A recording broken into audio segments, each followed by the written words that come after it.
His reviews will get you further than the film will ever go. If you give him just a moment of your time, he'll let you know which movies rock, which movies stink, which movies shouldn't have been released. Say hello to Confused Matthew.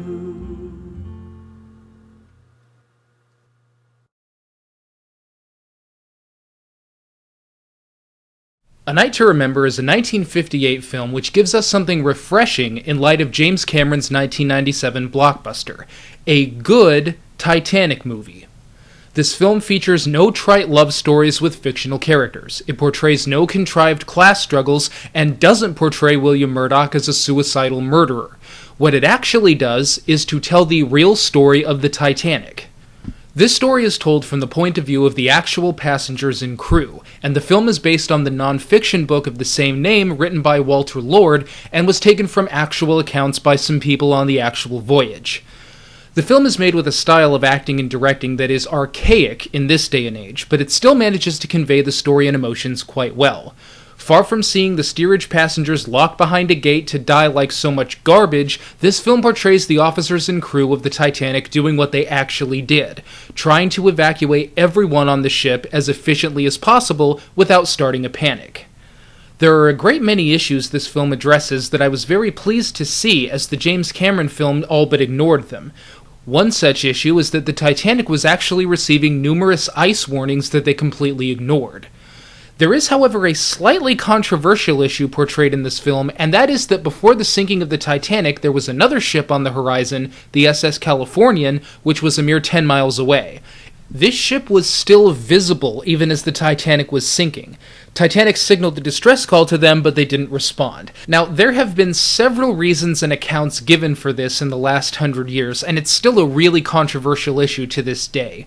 Some believe that the actions and/or inactions of the Californian were responsible for a lot of the Titanic's tragedies, but there are a lot of theories, speculations, and controversies about virtually every detail of this, which may have been why it was left out of the Cameron film. Maybe he didn't want to get in the middle of the issue and cause more controversy, but in any case, it's at least addressed in this film. The language gap is another issue that this film addresses, which was almost completely sidestepped in the James Cameron film. Even trying to explain what the foreign passengers were supposed to do in this situation was a challenge for a lot of the crew. And most fascinating of all is that when the order was given to evacuate the ship, most of the passengers, upper class and lower class, and even a lot of the crew thought that this was overreacting and unnecessary. Some of the passengers didn't even bother to actually fasten their life jackets because they all honestly believed that the ship could not sink. It pleases me to see a portrayal of William Murdoch doing the professional and heroic job that he actually did, and Molly Brown is finally given the credit she deserves for her heroism and bravery. In fact, all of the officers were portrayed well here, professional men whose only focus was on doing anything they possibly could to save as many lives as possible, even at the risk of their own. As far as the passengers are concerned, it is a remarkable portrayal. All of the scenes and conversations are of a real selflessness and an attempt to help one another. It's all done with a sense of real altruism and grace that I felt was missing in the 1997 film. The third-class passengers being treated differently than other classes is brought up, but it isn't nearly as fictionalized, narrow, or simplistic as the Cameron film. You did have a few people preventing certain classes from getting to the boats, but this was always due to a lack of communication on the severity of the situation, not because they saw the lower classes as garbage. It's only towards the end of the film that a mostly fictionalized portrayal of the third-class passengers being prevented from going up is shown, but these moments are brief and only seem to be placed in the film to produce a dramatic effect. It's a little cheap, but unlike Titanic, it doesn't overwhelm the experience.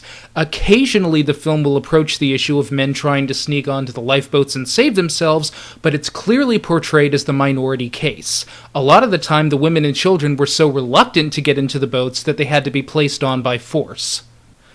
The final act of this film portrays the Titanic going down in one piece, which is what virtually everyone believed at the time.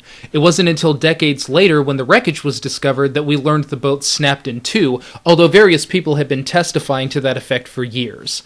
This is one area where the Cameron film did a better portrayal, but only because they had better information at the time.